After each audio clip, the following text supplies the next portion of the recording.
Welcome to the Besties with Breasties podcast. I'm Beth Wilmus, author, speaker, and founder of a human investment organization, otherwise known as a nonprofit, called Faith Through Fire.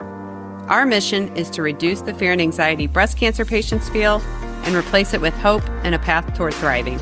I'm Jess, a mom of two, former college soccer player, elementary PE teacher, and fitness enthusiast. I was diagnosed with stage 3 breast cancer just before my 40th birthday. And I'm Jamie, researcher, retired professional boxer, and breast cancer survivor who keeps life busy and joyful with a funny farm of animals, a loving family, and a big heart to serve others. This podcast is about our experiences with breast cancer And life after as young survivors and moms.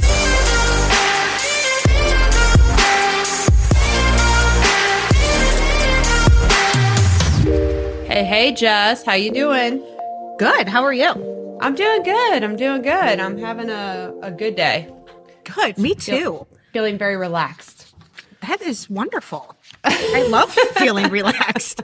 I feel like so many times I wake up and I'm like, I have 7,000 things I need to do. I don't really usually feel relaxed. So. Well, that hasn't changed. I do have a very long list of things to do today. But does your family, like when you guys, because by the time this records, we're already going to be in 2026. But like for every new year, do you guys as a family kind of come up with like your phrases of how you want to feel for the year? Do you guys do anything like that?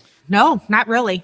Sometimes we've done things, but not consistently. My two oldest don't normally my kids don't fight that much, which is really great. So I feel like that's nice, but they've kind of had an uptick lately. So I told them this year, I was just like, the words are peaceful, calm, and loving. And if anything you're doing doesn't fall into peaceful, calm, or loving, it does not fit with our family values and you cannot do it.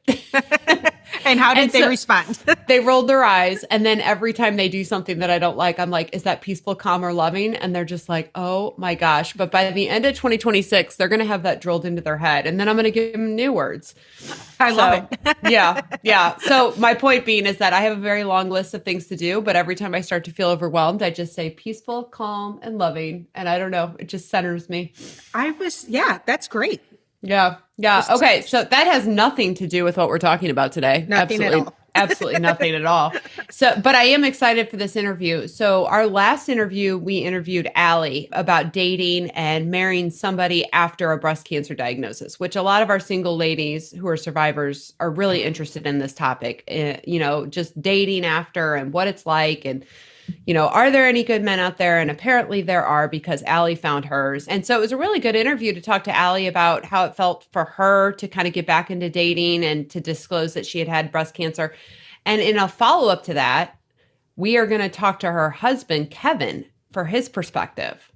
Which I think is wait. I know. Yes. I think we all really want to know the inner workings of the male brain, and especially when it comes to their feelings about their significant other having breast cancer, but Kevin met her before he knew that. So first, we're going to talk to Kevin about how he found the dating world to be before meeting Allie. Because I think we kind of know, based off our previous interviews, how women feel about the dating world. I want to hear from a man. Yes, I'm excited to hear that too. Then we're going to ask what the moment felt like when Allie disclosed she was a cancer survivor. And finally, we're going to wrap up with his final thoughts on dating, cancer, any words of wisdom to those listening. But before we introduce Kevin, let's hear from our first sponsor. Are you feeling scared, overwhelmed, or lost post-treatment? Do you want to reclaim your life and thrive even better than before breast cancer? Faith Through Fire's Survivorship Bootcamp is designed for breast cancer survivors who are committed to living their fullest lives. If you're ready to leap forward, seize personal growth, and redefine your journey, this bootcamp will provide the path. You might benefit from our bootcamp if the excitement of completing treatment has worn off, leaving you feeling unsure about your future. You feel confused by your new post-cancer identity and struggle to accept your new normal. You want to enjoy life again, but feel stuck in a cycle of negative emotions.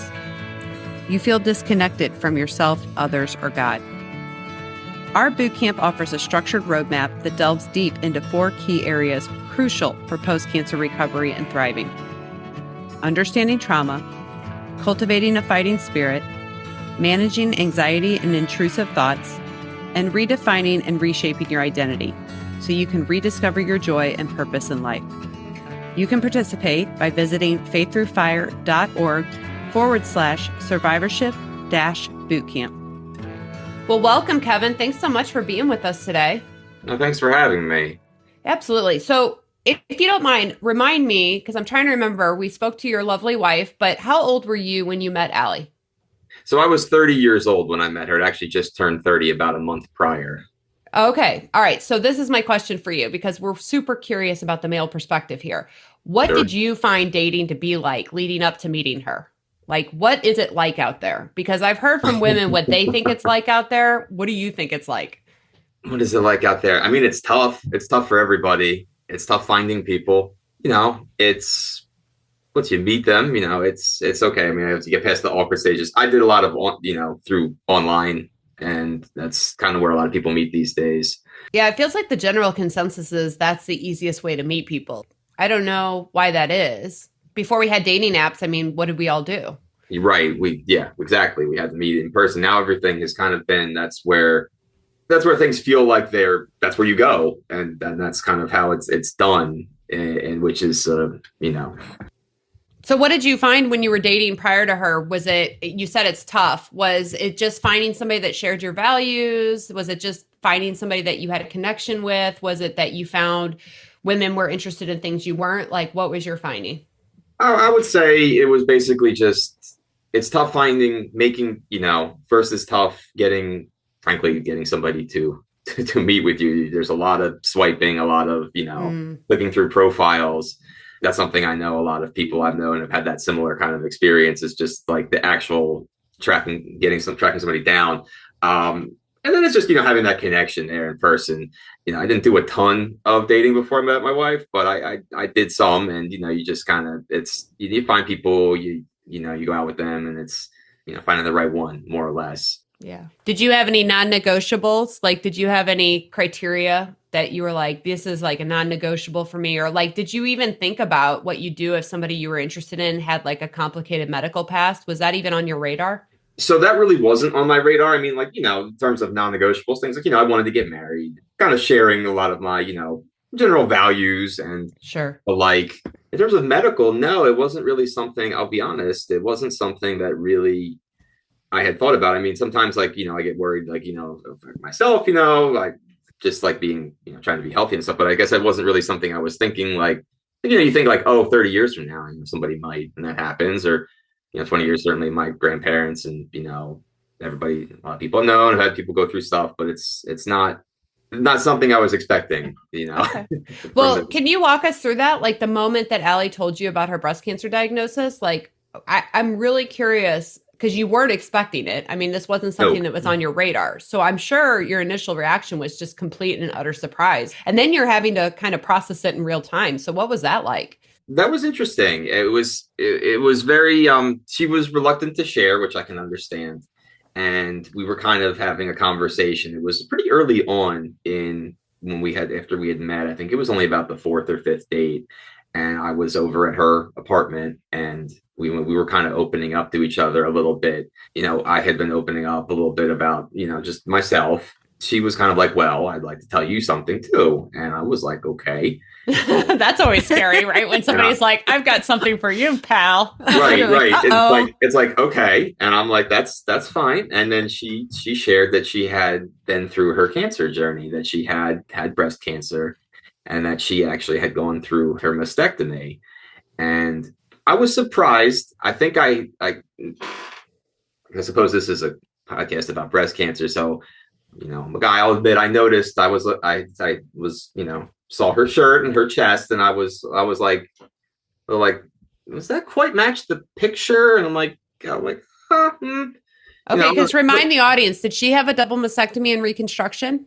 She has had a double mastectomy and a reconstruction, but at the time I met her, she had not had the reconstruction yet. Oh, wow. That's what I think I was so impressed with about Allie is like, I mean, for me, because I'm such a private person and I'm so conservative when it comes to my body, just generally speaking, even before breast cancer, I don't think I would have had the courage to get out there at that stage. I mean, I was just kind of blown away by her. Yeah, no, it was when she revealed that this is something that had happened like months prior. So she was flat when you guys were together? Like she had not done reconstruction yet? Yeah, she didn't get the reconstruction until I believe it was that summer after we Okay. met. We met in the end of January in 2020, actually. So, I mean, you said it, right? Like, I'm just imagining guys are visual creatures. Breasts are kind of important to a lot of men. I mean, I'm sure you were trying to find that balance between processing what she was saying, being compassionate and kind to her, while you're also trying to figure out, how do I actually feel about this? Like, that's a lot going on in one conversation.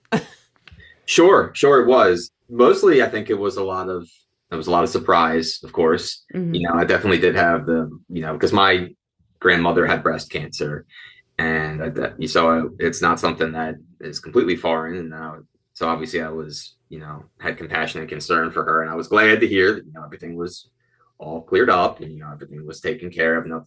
Everything was all gone.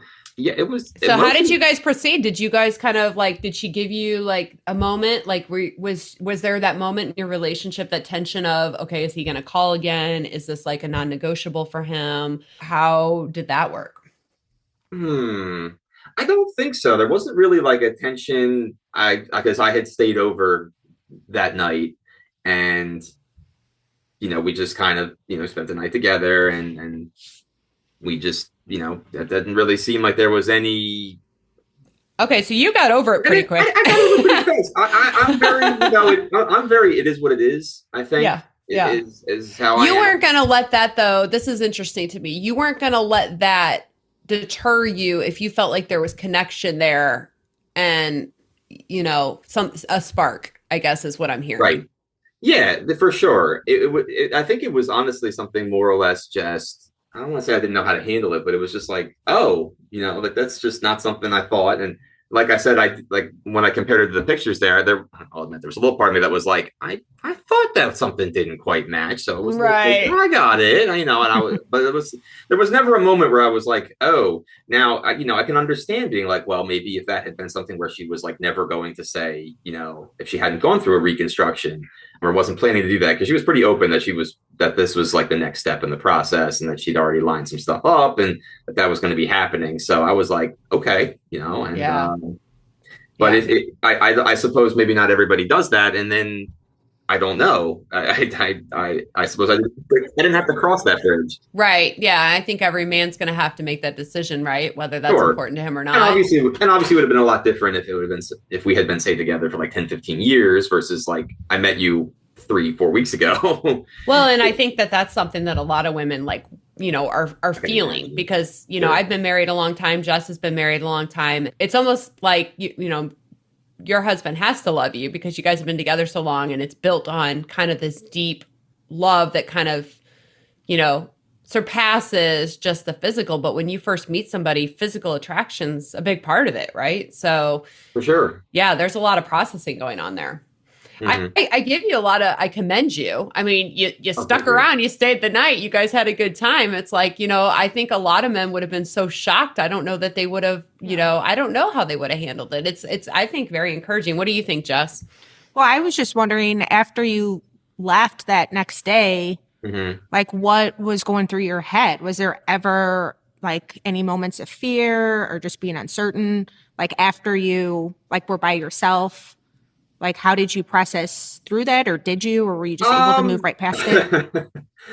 Yeah, I was trying to think back. I don't think it was like, I don't think it was fear in terms of like where she was at then or her appearance or anything like that. Because again, I was attracted to her, and, we had that connection that we were building, and we really had a good moment of trust where we were able to open up to each other. And honestly, like I felt like really good about where we were at, because we were already talking and very honest, and the only thing that I guess was, I don't know if fear is right, but kind of it was just like, you've had it, like, God forbid, what if it were to come back? Like, what if, what would that be like? Because that's what happened. I said my grandmother had it, and then she beat it, but the cancer came back and it was in her bone. And that one you don't really beat. So right.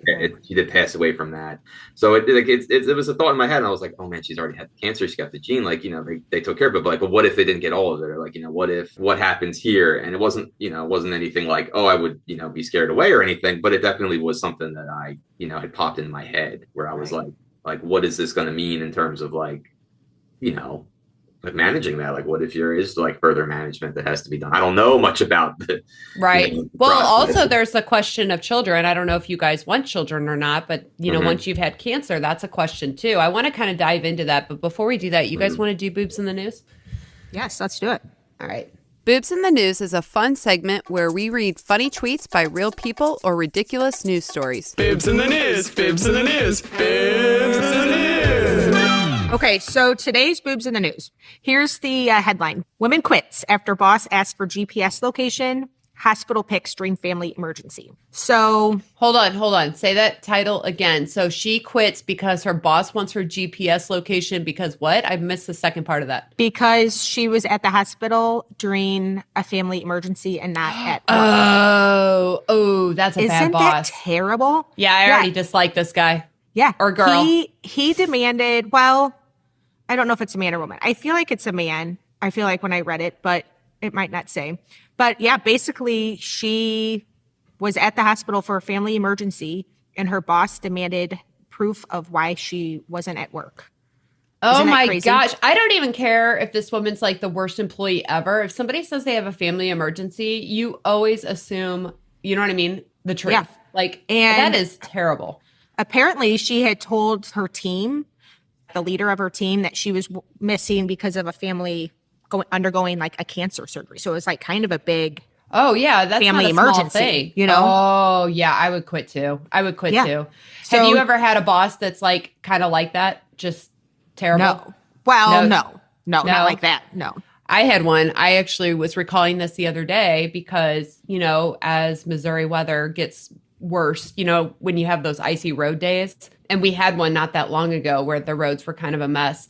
I was thinking back to this. So this was 20 plus years ago, but I worked for this woman who I think what happened is she had just been burned by so many prior employees that instead of assuming the best in people, she just kind of assumed the worst. That was kind of her go-to. I was on my way to the office and I slid on some ice and slammed into another car on an overpass. You know how those overpasses are super slick? Oh, yeah. And so I slammed into this other car. It was super scary because you're on an overpass. It's not like you're on the, I don't know. I was very shaken. So I called her and told her, hey, listen, I'm going to be a little bit late to work. I just slammed into this other car on the overpass. The roads were a mess. It was snowing. I mean, the weather was horrendous. She asked me to send her a picture. Are you serious? Mm-hmm. Yeah. I mean, I have definitely heard of bosses like this that have even like followed people where they think they're going to be. Luckily, I haven't had a boss like that, but I mean, that's definitely grounds for quitting, though. Good for the woman for just being like, I don't need this kind of stress. And, we've talked about this at Faith Through Fire, but women underestimate what that kind of environment does for their mental and their physical health. Knowing what I know now post-cancer, there is no way in hell I would stay in an environment like that. Right. I know, me too. That is so bad for you. Well, we don't need to guess who the boob is in this scenario. We know. No, not at all. Jerk. You jerk. All right. There's your boobs. Boobs in the news. Boobs in the news. Boobs in the news. All right. And we're back. So you mentioned, and this is what would cross my mind. Like because I tried to tell myself, would you date a cancer survivor knowing everything you know? And I think I would. And the physical stuff wouldn't scare me off, but the emotional component of what if it comes back, that would be a real consideration for me because you are hitching your wagon to, and in some regards, I think this is kind of a moot point because it's like life is so unpredictable anyway. You Sure. can't plan around it. You can't sit there and think you're going to avoid difficulty or trials. But I think I would pause and think, okay, I've seen this happen before. Am I ready to emotionally invest myself into somebody who may or may not be here in the future? And that's a whole different ballgame. So I'm glad that you brought that up. And then also the children part, for a lot of men, it's like women go through breast cancer and sometimes they can have children and sometimes they can't. And so was that something that crossed your mind? So it hadn't really. I mean, she established early on that she did not want to have kids. Okay, so that was a non-issue.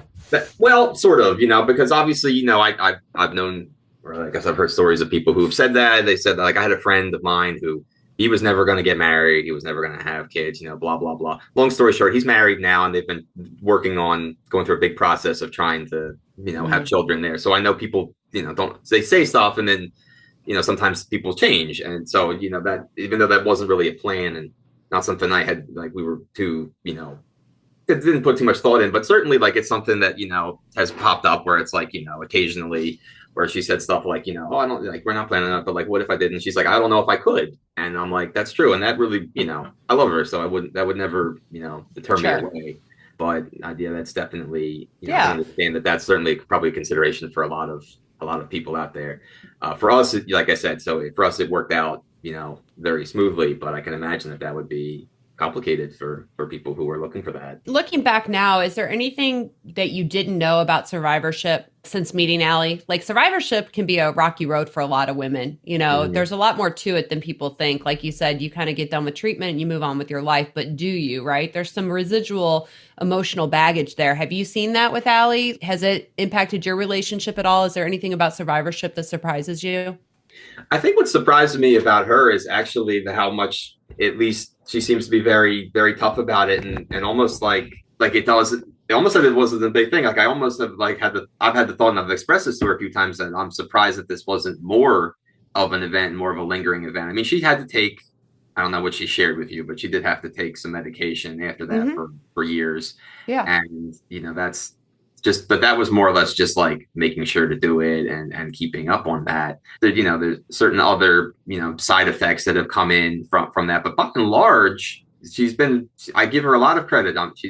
She's mentally very tough. Mentally tough, and very much described the situation kind of as like, well, I got to do it. This is what we treat it. I don't have to go through chemo or radiation, and it'll be done. And, I feel like for me, I would have been a little more like, oh my God, like, I just had this massive surgery, a big part of my, identity. How you present yourself to the world has just been cut away at such a young age. And so I'm honestly like, are you sure it doesn't bother you more? That's funny. Well, there's usually one person in the couple, that maybe is more emotional about those things versus the other. It sounds like you guys are fairly matched. Yeah. No, there's other things, that bother her more and bother me. But in this one, she's. Well, what speak to that? What bothers her more than it does you? Oh, well, it has nothing to do with cancer. Okay. It's other things that have happened, I to gotcha. her in life. Well, let me ask you this, because you mentioned her being on the medication, and the medications, the hormone suppression therapy is what I'm assuming you're talking about. She was on tamoxifen. Yeah. So a lot of times women are most frustrated with the drug therapy because it's a real quality of life. It can be a quality of life issue for a lot of women. It affects their joints. It affects their libido. It affects like their intimacy with their partner. Sex can often be painful because you're basically being thrust into menopause at a very early age. How do you guys navigate that? And how do you maintain intimacy when you're dealing with these like real side effects? Yeah, so that's a good question, because I forget the first thing you said, and that thankfully there's no like pain, and their joints are fine. So there's none of that, but certainly she's expressed that it's impacted her libido a bit, and it really just takes, making sure we're communicating to each other, and just that we're doing it regularly, and it's keeping that healthy intimacy going up. I think that's like a really interesting point. And Jess, I would be curious your viewpoint on this, because I personally believe that you have to maintain that intimacy, even if your libido is low, or even if you don't necessarily have the drive, because I think it's a really important part for staying close. Now, I have heard women who say, I don't have a libido, so we just don't have sex. I feel like that's unfair. But I think some women feel it's unfair for the man to expect sex in a relationship. And I mean, I know where I land on that. I feel like sex needs to be an important part of a relationship. And I've joked about it before, but when I was on drugs that affected painful sex or libido, I mean, I just powered through. I was like, this is important for me to do for my husband. How do you guys feel about that?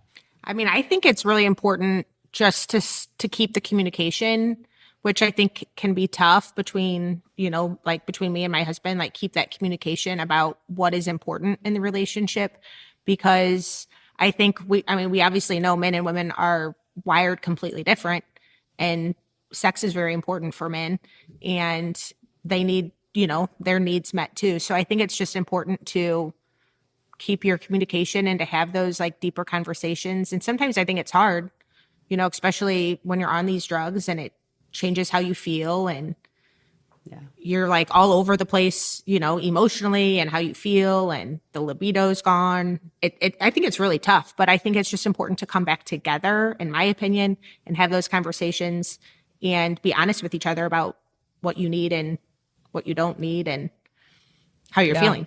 What do you think? What do you think, Kevin? Well, I definitely, I'm glad that I think intimacy is important in a romantic relationship. I'm glad, and we both have, we both need it in a relationship. It's otherwise we don't want to be roommates.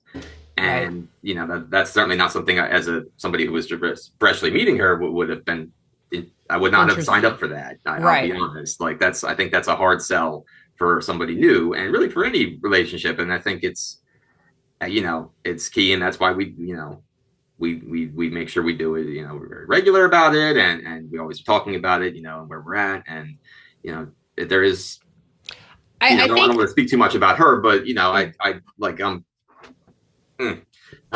guess, yeah, it's just, it's okay to say you want sex. It's okay to say you want sex, Kevin. It's all right. We're not gonna. But she does too. Is the thing, and the drive. Yes, there are certain drive issues, but it's something she wants, and it's something we both value. So I don't want to portray this as I'm the big boorish caveman, and I want sex, and my wife is too busy, I don't know, doing whatever stereotypical thing. It's no, we're both human adults and value that in a romantic relationship, and that's a very, very important part of our sexual and emotional health. Yeah, I agree. I think too, women underestimate how much communication and then just working at that can change. I think some people get depressed about it and feel like it's not something that can improve over time. But I've seen over and over again that that's not the case. And I do think it's meaningful. Like you said, you want a spouse or a partner, not necessarily a roommate. So I think it's important that we're honest about that, right? And like you said, a man's probably not going to come into a relationship saying it's totally fine if we're celibate. Right. Like that. I mean, I don't know what world. I don't think anybody would sign up for that. I don't think I think that would be a really tough sell for anybody, man, woman, whoever, to be like, oh yeah, by the way, don't expect sex. Well, and likewise, we've heard women, whose husbands are going through a lull, right? And they don't have very much interest, and the women feel very hurt and very rejected. And so that rejection and that hurt goes both ways. And it's like, I think men's libidos tend to, people talk like they're stronger, but we've seen it go the other way too, where women are feeling rejected or alone or not emotionally close because that sexual piece isn't there from their husbands as well. So I appreciate you being willing to share that with us. I want to kind of wrap up with your final words or words of encouragement or just your overall thoughts. But before we do that, let's hear from our second sponsor. Thrivent is a proud sponsor of Faith Through Fire. Thrivent believes money is a tool, not a goal. The Gateway Financial Group with Thrivent is local to the St. Louis area and can work with you to create a financial strategy that reflects your priorities and helps you protect the things that matter to you, like family and giving back. Please call 314-783-4214 to schedule a free consultation with one of Thrivent's Gateway Financial Advisors. All right, Kevin. So you have done the brave thing coming on and speaking from a man's perspective. Is there anything you want people to know who are in the dating world, who have this diagnosis and are just trying to grapple with how to share? What do you think? Did you like the way that Allie shared? Would you have done it differently? How should women be approaching this with potential partners? I do like how she shared it. I think just honesty that's the key. That's it. You're gonna have to say it at some point. Just be open and honest about it. It doesn't mean you have to, the first 2 minutes after meeting somebody, I have cancer, or I have cancer. But it's like share that early on. And I really don't think most people would be scared off on that. Just be open and upfront. This is what happened, or I'm going through treatment, or I went through treatment, and what does that mean? And if some could there be somebody that rejects them for that? I guess, but then they really weren't worth your time anyway. So I think it's not. I really don't think it's this. It probably. I don't know. I have not had cancer. I cannot share, what that would have been like to have to, disclose that, because obviously I'm sure there's a lot of anxiety about, oh, what is this going to mean? Is she healthy? Is she going to be able to do stuff? Like you said about intimacy and all that, or just like recurrence or anything. Like I'm sure there's a lot of anxiety about that here, but I think most people are going to be fine with that. Okay, we all are adults, and I if you find somebody who does not know anybody who has gone through tough medical things or just other tough life events, then good for them, because I don't think that's too common. I think everybody's got something they've had to deal with, or something that's going on in their lives, or people they know's lives, and we all we're adults, and just be open and transparent about it, and encourage that, and just have those mature conversations. And how much does confidence play into it? Because you've kind of mentioned that Allie's like, hey, this is what it is, it happened, I'm not going to let it limit me, and she's just living life. Sometimes I think women are their own worst enemy because they lack that confidence to just own their story. Do you feel like that's for a man, is it attractive to you to see a woman who is not defined right by her difficulty? Is that something that's attractive? Sure. I guess I would put it that it helped put me at ease, I think, a lot, I think, is the way I would frame it. It was something very much where she was like, oh yeah, I had cancer. And it wasn't quite like that. She was obviously a lot more nervous, especially about sharing the mastectomy part of it. I think was honestly the more anxiety inducing thing for her, than as opposed to just literally the actual diagnosis itself. And I can get that, because obviously that's the the physical, and the what men being visual, at least a lot of the time. So that's certainly, I can understand that there. But I think her being confident about it and being like, look, this is what just being, like I said, just being open and transparent about it, like, this is what happened. And it didn't really seem to bother her. So I don't think it was, I think it was just like, oh, if she's not too worried, then I don't need to be worried, was like, oh, I don't need to worry. Like, great. Okay. Well, thank you so much for coming on and sharing your experience. We really appreciate it. Oh, thank you for having me. I appreciate that. It's not something I was expecting to do. And suddenly Allie mentioned this is like, oh, I'm doing this thing. I'm like, oh, great. And I think I said something like, I made some offhand comment like, oh, maybe they, like I could jump in for 2 minutes just like as a joke. And then she's like, oh, yeah, actually it was Allie that it was. Of course, because I think I mentioned that. And of course her, she gets an idea and then is like, oh, I'm going to go, I know what I'll do. I'll go reach right back out to them and set up an interview for you. And I'm like, wait, but this was really good. You're like, wait a minute. that's how a lot of things go here. It's usually, oh, what about this? And she'll be like, oh, let me run with it. And I'm like, it's like, but it's great. I really appreciate that you took the time to talk to me, and I was happy to share. Oh, that's awesome. Well, thanks. Thank you so much. Until next time, guys. See ya. Thank you for being a listener of the Besties with Breasties podcast.